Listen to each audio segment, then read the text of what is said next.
R.H.Sharavanakanna. I am studying 6th grade. Now I am going to do an experiment, that is air supports.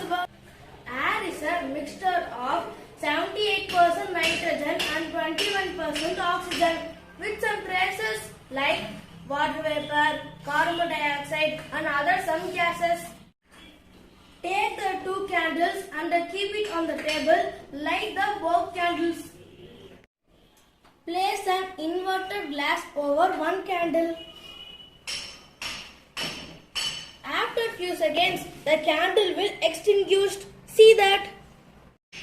As the supply of air due to the glass jar is stopped, so that the burning of candle is also stopped. The experiment proves air supports burning. Thank you.